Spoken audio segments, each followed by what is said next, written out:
நமஸ்காரம். கார்காலம் முடிந்து கூதிரு காலம். இலைகளெல்லாம் கூம்பி உதிரும் காலம். தமிழகத்திலே இன்னும் மழை தொடர்ந்து இருள் கவியும் காலம். தமிழர்கள் ஆண்டை 6 காலமாக பிரித்தனர். ஆவணி புரட்டாசி மாதம் கார்காலம், ஐப்பசி கார்த்திகை மாதம் கூதிர்காலம், பின்னர் முன்பனிக்காலம், பின்பனிக்காலம், இளவேனிற்காலம், முதுவேனிற்காலம். வடமொழியில் ருத்துக்கள்னு சொல்லுவார்கள். சித்திரை வைகாசி வசந்த ருத்துவிலிருந்து தொடங்கும் 6 ருத்துக்கள். இப்படி காலப்பிரிவு, அது காற்றடி காலமா, மழைக்காலமா, முகில்கள் கவிந்திருக்கும் இருள் காலமா, இதெல்லாம் இலக்கியத்தில் படித்திருக்கிறோம். படித்திருக்க வேண்டும், ரசித்திருக்க வேண்டும். இப்போதும் ரசிக்கலாம். எப்போது மழை வரும் என்று எதிர்பார்த்த காலம், மழை வரும்போது அதிகமாக கொட்டுமோ, இருள் கவிந்திருக்கிறதே, மதிய பொழுதில் கூட இருட்டாக இருக்கிறதே, இப்படியெல்லாம் நினைக்கும் காலம். சட்டென்று சூரிய ஒளி குறைந்து மேகங்கள் மூடி மழை கொட்டும் போல் இருந்து இருட்டாக இருந்தால் அது உடனே உங்களுடைய ரசனையை கிளப்பி விடுமா? என்ன அழகாக இருக்கிறது என்று சிந்திக்க வைக்குமா? அல்லது இருட்டுகிறதே, மின்சாரம் போய்விடுமா என்று பயப்பட வைக்குமா? அச்சம் வரக்கூடாது. ஆனால் இன்றைய காலகட்டத்தில் நிறைய முன்னேறிவிட்டோம். அறிவியல், விஞ்ஞான கண்டுபிடிப்புகள், 24 மணி நேரமும் மின்சாரம், எங்கும் எல்லா வசதிகளும் பெருகிவிட்டன. இப்படி இருக்கும்போது மின்சாரமும் போய் இருள் கவிந்து மழையும் வலுக்க தொடங்கி இப்படி இருந்தால் வீடு வாசல் இல்லாதவர்கள், கஷ்டமான ஜீவனத்தில் இருப்பவர்கள், அவர்கள் மழை வந்தால் என்ன செய்வோமோ என்று பயப்படுவது நியாயம். ஓரளவு நகரப்புறத்தில் இருப்பவர்கள், இந்த கஷ்டமெல்லாம் இல்லாதவர்கள், இன்னும் கேட்டால் கிராமப்புறத்தில் இருந்தாலும் இதை கண்டு ரசிப்பார்கள். ஏனால் வெள்ளம் வரும், ஆற்றங்கரையிலிருந்து மேட்டு நிலத்துக்கு வந்து விடுவார்கள். அதற்கு மேல் அவர்களுக்கு ஆபத்தை சமாளிக்க தெரியும்.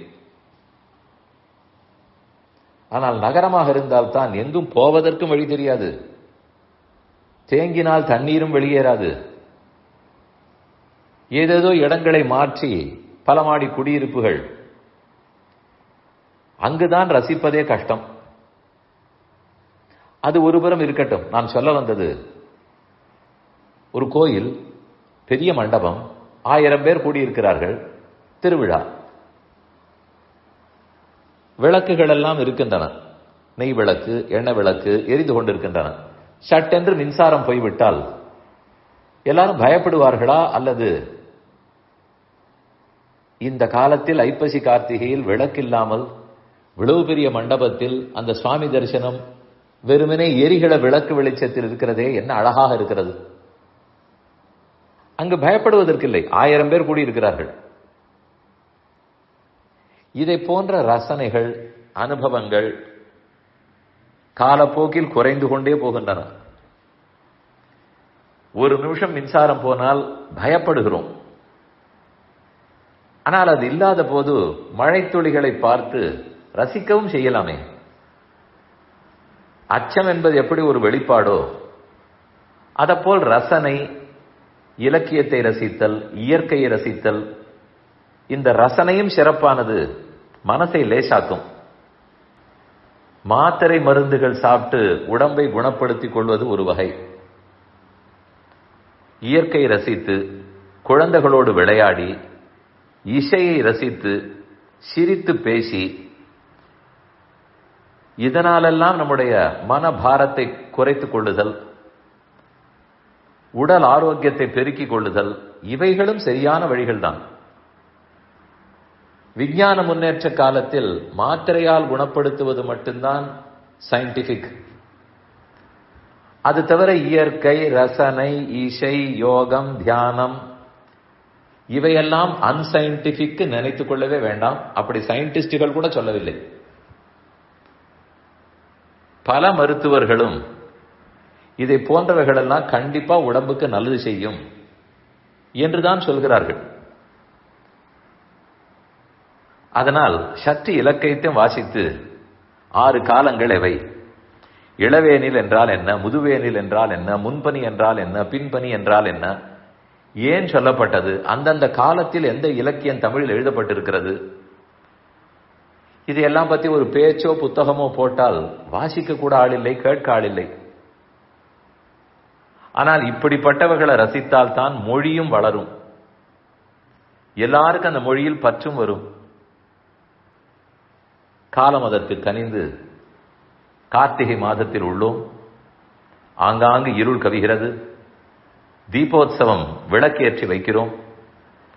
அதுவும் இந்த குரோதி ஆண்டு கார்த்திகை மாச தீபம் மாச கடைசியில் இருக்கிறது. மாதம் முழுவதும் வீட்டில் விளக்கேற்றலாம். நாமேதான் பார்த்து பார்த்து ரசிக்க கற்றுக்கொள்ள வேண்டும்.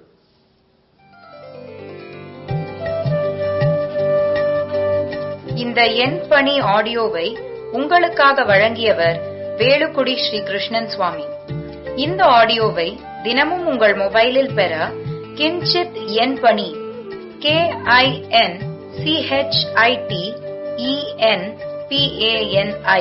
என்ற ஆப்பை கூகுள் பிளே ஸ்டோரிலோ அல்லது ஆப்பிள் ஐ ஸ்டோரிலோ டவுன்லோட் செய்து கொள்ளவும்.